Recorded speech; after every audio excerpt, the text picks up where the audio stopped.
Wrigley's Spearmint Chewing Gum, the refreshing, delicious treat that gives you chewing enjoyment, presents for your listening enjoyment John Lund as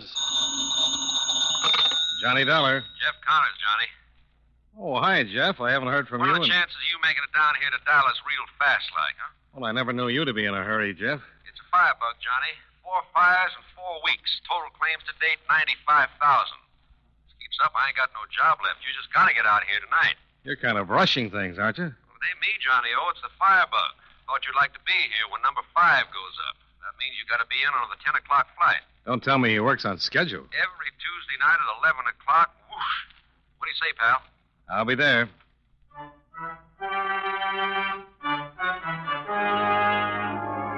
the makers of Wrigley's Spearmint Chewing Gum bring you John Lund in another adventure of the man with the action-packed expense account, America's fabulous freelance insurance investigator. Yours truly, Johnny Dollar.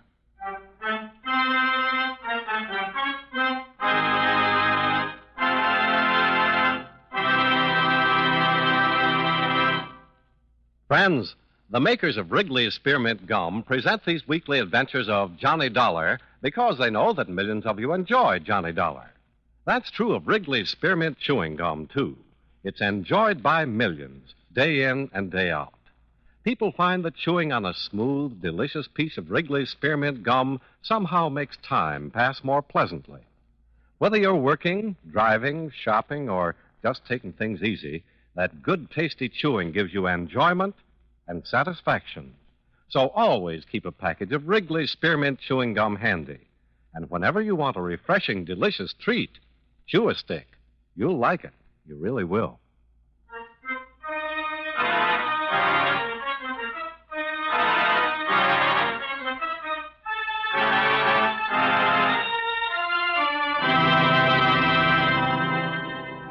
Expense account submitted by Special Investigator Johnny Dollar to Home Office, Eastern Indemnity and Fire Company, Hartford, Connecticut.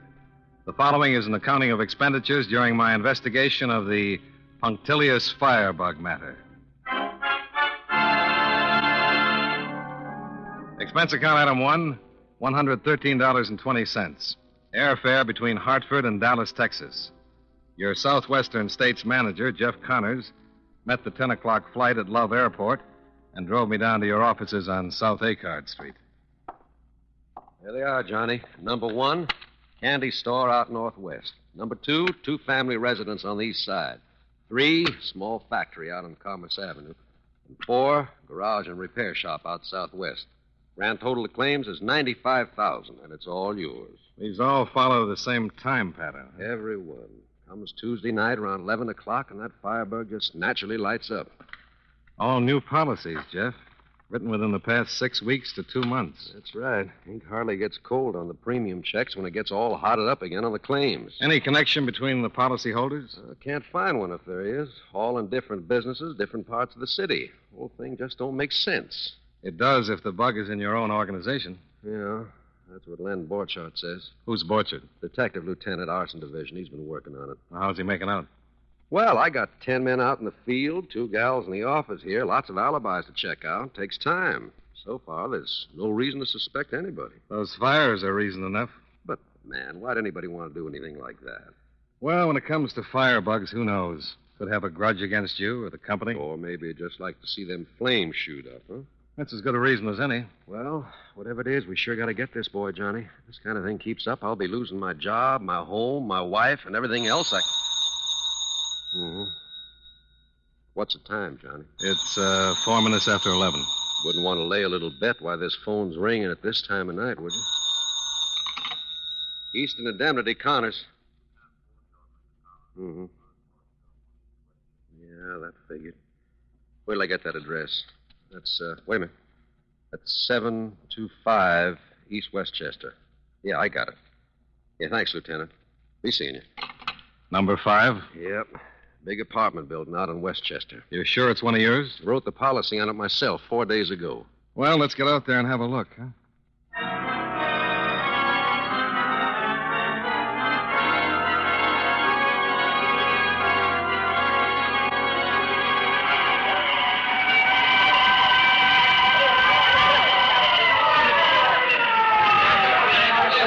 that's sure a goner. Yeah, there's another one you can write off. You can say... Oh, there's Len Borchard over there. Didn't know he'd be down here so quick. Let's hear what he's got to say. Yeah, sure.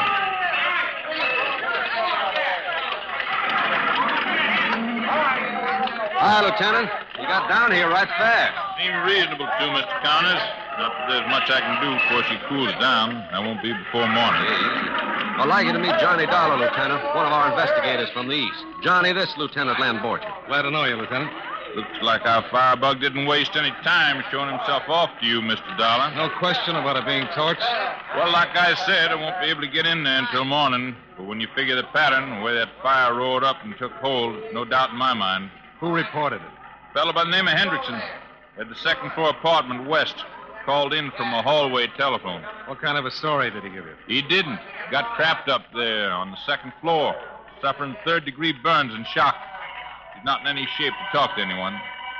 Don't know that I care to be around when he is fit to talk, though. Oh, why's that? His wife and 2 kids, they're still in that fire somewhere.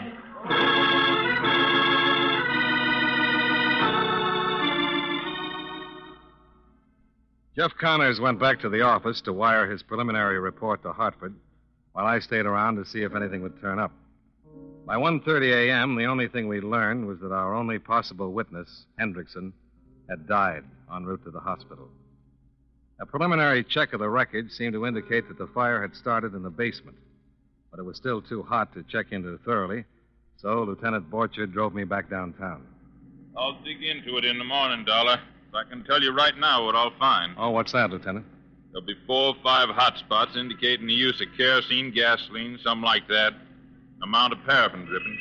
Sounds like a candle's used for a slow fuse. That's what we figured.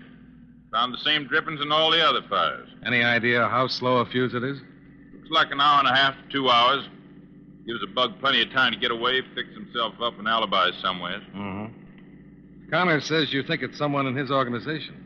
Whole pattern points that way. Haven't been able to run him down, though. Takes a lot of legwork. Uh-huh. Connors has been a big help. Cooperating right down the line. You known him long, Dollar? Oh, 4 or 5 years, off and on. He's a good man. Yeah. He doesn't seem to be letting his personal troubles interfere with his work any. What personal troubles are those? Oh, he's been pretty broke for the past 6 months or so. Wife's been sick. Run up a lot of doctor and hospital bills. Had to buy a new home recently. Oh, why's that? Last one burned down. Lost his 8-month-old son in that fire. Been pretty rough going for him. Yeah. Well, when we get this Firebug pinned down, might help him some. Take some of the pressure off, relieve his mind, maybe. Here you are, Dollar. Oh, thanks, Lieutenant. Check with me in the morning, Dollar. And think over what I've been saying. Maybe something will come to mind. Yeah. Yeah, I'll think about it.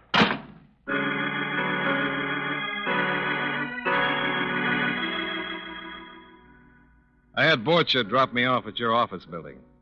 I figured I'd pick up my bag and talk things over with Jeff before checking into a hotel.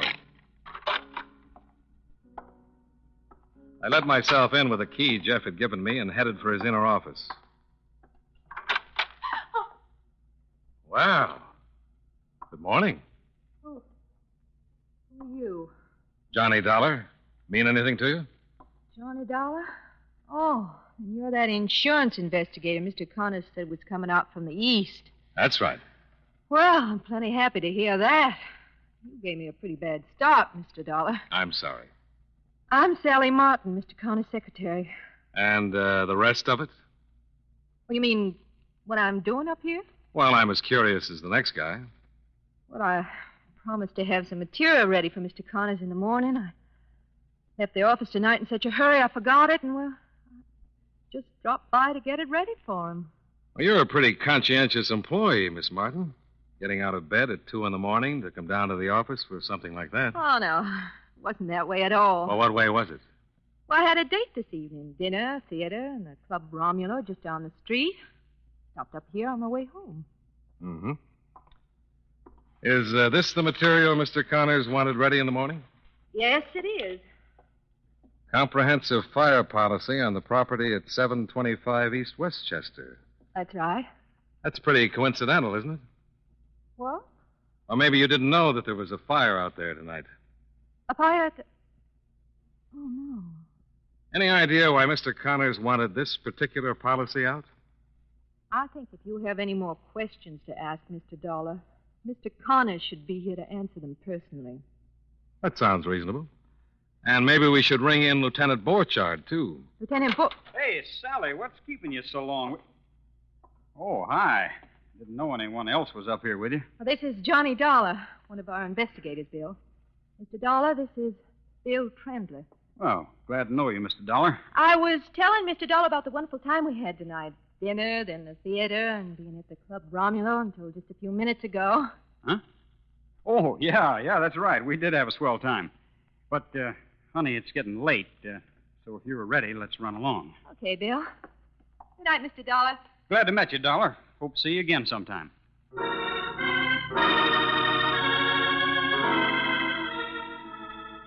Being a firm believer in the ability of my subconscious to resolve any knotty problems, I checked into the Baker Hotel for the night. The bed was very comfortable, but my subconscious didn't come up with a thing.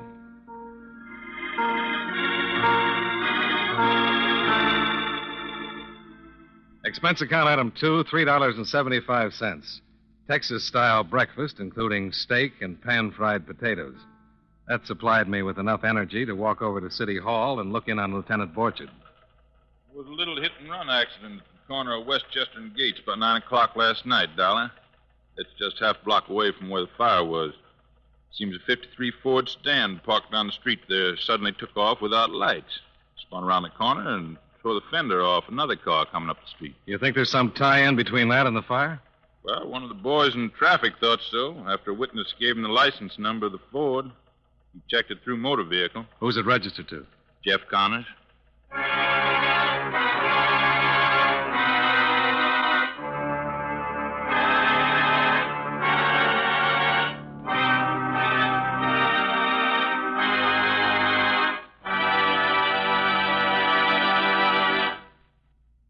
Friends, no matter what kind of work you do, there are bound to be times when the job seems monotonous.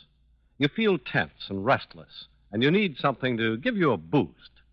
Well, you'll be surprised how helpful a stick of Wrigley's Spearmint chewing gum can be at times like that. You see, chewing on a smooth piece of Wrigley's Spearmint gum is a natural way to ease tension and relieve that feeling of restlessness. The easy chewing gives you satisfaction. You get a nice little lift out of it. And Wrigley's Spearmint gum tastes good, too. Its flavor is lively, refreshing spearmint, a flavor millions enjoy. Try it and see for yourself. Get a few packages of Wrigley's Spearmint chewing gum and chew a stick from time to time while you work. Chewing this delicious gum will make your job seem easier and pleasanter. It really will.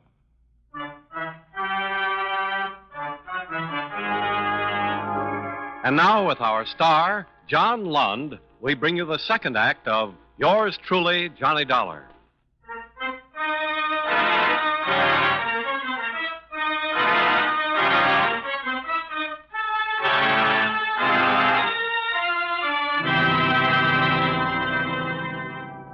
The Traffic Division's report of the hit-and-run accident on Westchester the night before added nothing to what Lieutenant Borchardt had already told me. Jeff Connors' Ford had been parked halfway down the block. At approximately 9:05 p.m., it roared away from the curb without lights, turned the corner onto Gates, smashed into the side of another car some 10 feet from the intersection, and kept right on going. There's got to be some reason for Connors being there just 2 hours before the fire, and for taking off in such an old fire to hurry that way without lights. Well, let's get Jeff's side of the story before we jump to conclusions, Lieutenant. I don't believe much in coincidence, Mr. Dollar. Time element checks out, too. The 2 hours between the accident and the fire?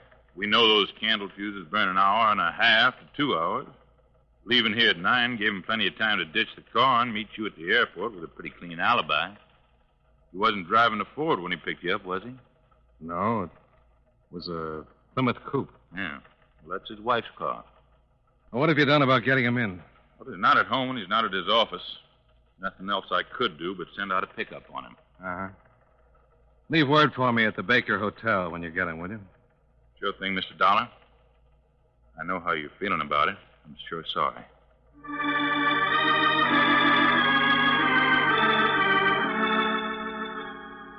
Expense account item 3, $2.25. Cab fare out to the modern subdivision where Jeff Connors had his new home. Mrs. Connors turned out to be a sweet, nice-looking young woman whose recent illness was still apparent. I'm sorry you had the long ride out here for nothing, Mr. Dollar. Jeff's not home. He left early to get his car fixed or something.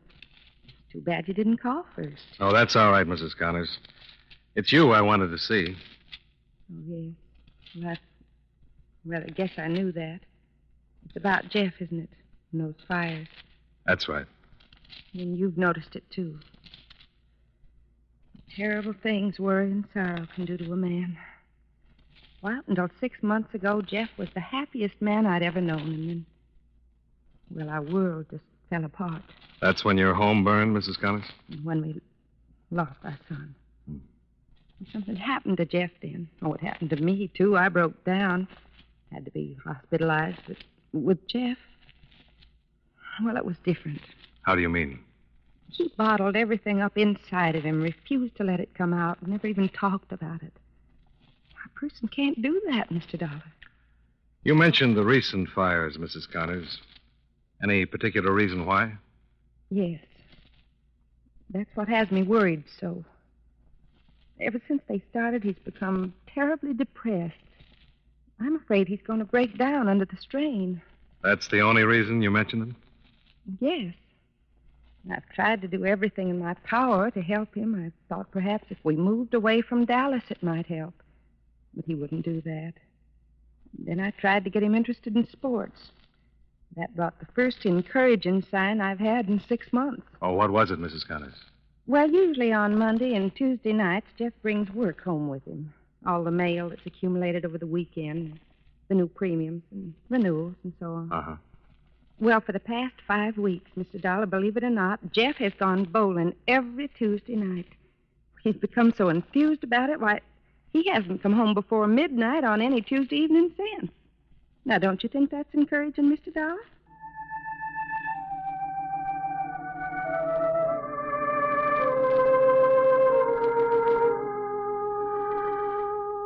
Expense account item 4, $15.75.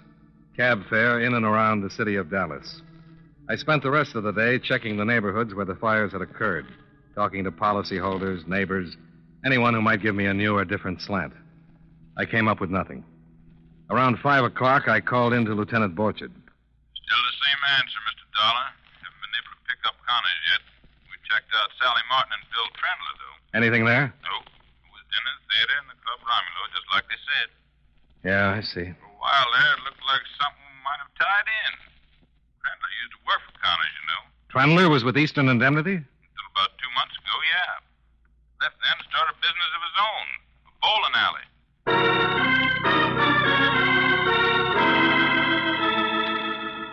Expense account item 5, $1.60. Cab fare to Trendler's Bowling Emporium on East Gatto Street.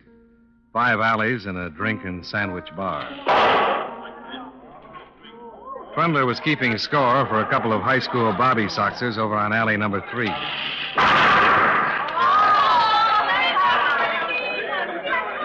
Don't let it get you down, honey. It happens to the best of us. Pick off one of them anyway. Can I talk to you for a minute, Mr. Trendler? What? Oh, it's you. The insurance man, Johnny Dollar, isn't it? That's right. What's on your mind, Dollar? I'd like to talk to you for a minute. About the fires? Yeah. Take over for the girls, Jim. We'll be right back. Let's go in the office, Dollar.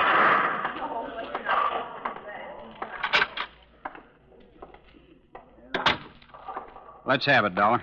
You used to work for Jeff Connors at Eastern. Yeah, sure. Up until 2 months ago. Why did you quit?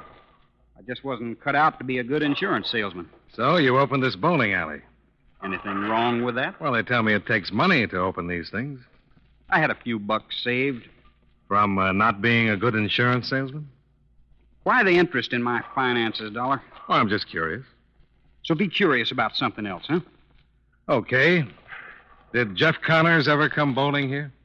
Yeah, a couple of times. Jeff's wife says he's been bowling every Tuesday night. I wouldn't know. Last time I saw him was 4 weeks ago last night. Any idea where he might have been those other Tuesday nights? Why not ask Sally Martin? What's she got to do with it? She's his secretary. She was with him the times he came here. Maybe they figured out something better to do with their Tuesday nights. She was out with you last night. Yep. Every minute from 6 o'clock till 2:15. Dinner, theater, Club Romulo. Well, you can always walk out of the theater before the final curtain. And a $10 bill can make a nightclub waiter pretty confused about time. It'd be kind of hard to prove anything like that, wouldn't it, Dollar? Well, there's no law against trying.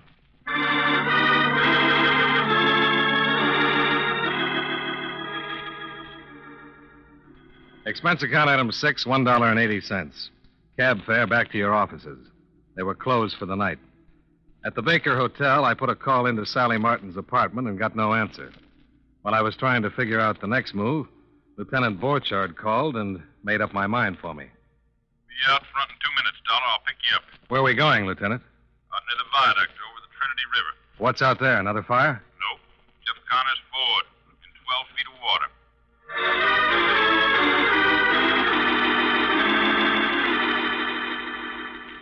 Took about an hour for a mobile crane to get there, and another 35 minutes before the grappling hooks got a solid hold and swung the car up onto dry land. Ease it out! Bring it over!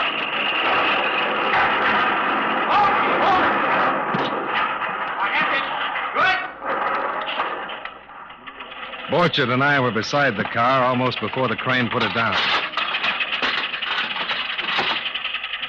Well, that's a big help.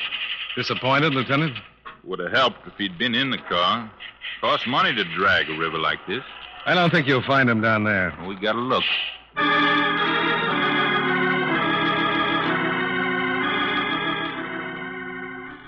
On his way back to City Hall, Borchardt dropped me off at the hotel. On a hunch, I went across the street and had a little talk with the night elevator man in your office building. Well, now, let's see. Seems to me somebody went up to Eastern Indemnity since closing time. Yep, here it is. Checked in at 8:17, out again at 8:23. Sally Martin it was. Anyone with her? Come to think of it, there was. A fellow waiting outside in the car. Say, now, I'm just wondering. Could it be it was Mr. Connors himself?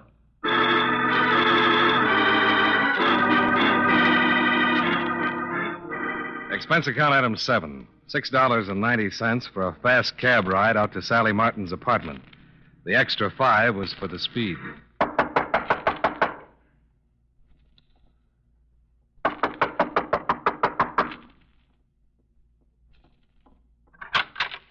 Yes, what?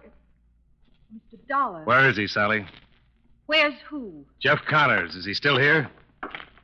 Then you know? That he was hiding here today? Let's say I guessed. All right, where is he?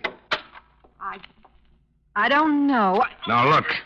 There have been 5 fires and 3 people are dead. You're hurting my arm, Mr. Dollar. I want to know what you were doing up at the office and where Jeff went when he left here. We went up there to get a list of the new policies that came in today. Why? What did Jeff want with them? I don't know. Well, there was some reason. What was it? I tell you, I don't know. I got back here tonight and told him Mrs. Connors had called about the new policies. He made me drive right down. His wife called the office? Well, Mrs. Connors always did that. Double-checked the policies with me because of the files he kept at home. What was different about her call this time? Well, nothing. Except the day, maybe. She always called on Tuesdays. There wasn't any real reason for her to call today. Only one new policy had come in. A fire policy? Yes, on an apartment building out on the west side. Where is it? Look, Mr. Dollar, I know what you're thinking. But Jeff didn't have anything to do with those fires. Believe me. Where's the policy, Sally? Over there, on the table.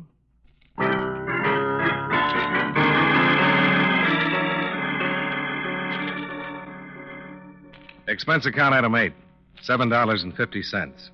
Cab fare with speed to the newly insured apartment building on the west side. I called Lieutenant Borchardt from Sally's, and he was there waiting for me.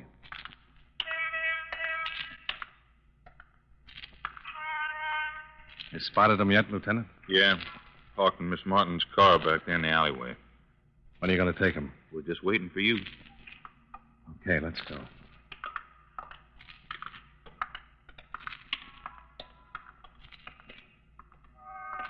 There it is, Dollar. Yeah. Keep your hands on the wheel, Connors. Don't worry, Lieutenant. I won't try anything. You expecting us, Jeff? No. Matter of fact, I was hoping you wouldn't show, Johnny. I wanted to handle this myself. You've been handling it that way too long, Connors. Yeah, I guess I have. I wasn't really sure till I saw the car last night. Read about the hit run in the morning papers. Is that why you dumped it in the river? Didn't make much sense, I guess.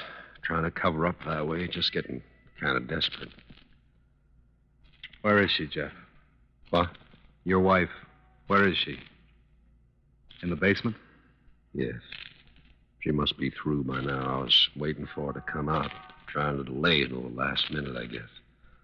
I'll have to get her, Connors. You'll treat her gently, won't you, Lieutenant? Don't worry. I'll treat her gently. Sally Martin's not mixed up in this, Johnny boy. She was just trying to help her boss out of a jam. Didn't even know what it was. Don't worry about it, Jeff. Doesn't make much sense, does it, Johnny? My own wife. Firebug. I suppose maybe it was our home burning. Boy, I don't know. This doesn't make much sense. She was a lovely girl, Johnny. I wish you'd known her. She was such a lovely girl.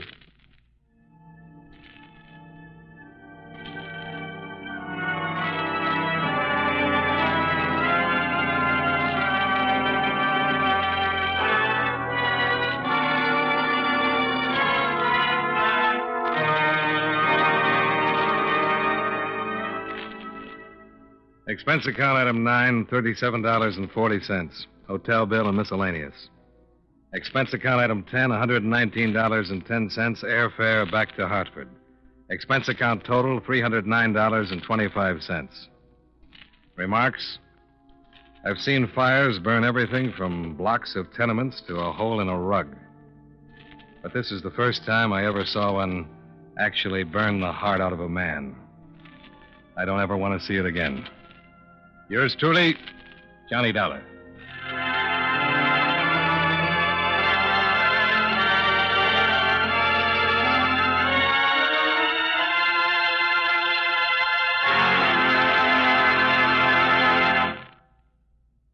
Friends, next time you chew a stick of Wrigley's Spearmint Gum, notice how cool and fresh it makes your mouth feel. That's because Wrigley's Spearmint Gum has lots of lively, refreshing, real spearmint flavor in every stick. The minute you sink your teeth in, that cooling flavor begins to freshen your taste and relieve that hot, dry feeling in your throat. It sweetens the breath, too. Millions of people carry Wrigley's Spearmint Gum with them wherever they go for quick, long-lasting refreshment and for real chewing enjoyment. Next time you're at the store, get some Wrigley's Spearmint Chewing Gum. Enjoy its refreshing flavor and good, pleasant chewing often, every day. Remember, that's Wrigley's Spearmint Chewing Gum. Healthful, refreshing, delicious.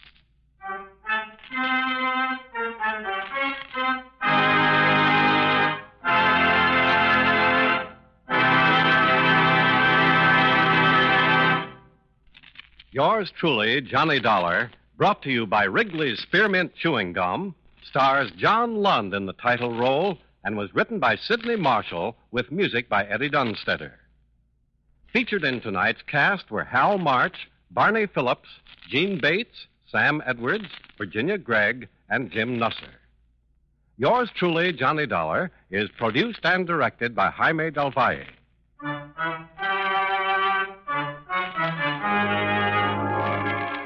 The makers of Wrigley's Spearmint Chewing Gum hope you enjoyed tonight's story of Johnny Dollar and that you're enjoying delicious Wrigley's Spearmint Gum every day. This is Charles Lyon, inviting you to join us again next week at this same time when, from Hollywood, John Lund returns as... Yours truly, Johnny Dollar.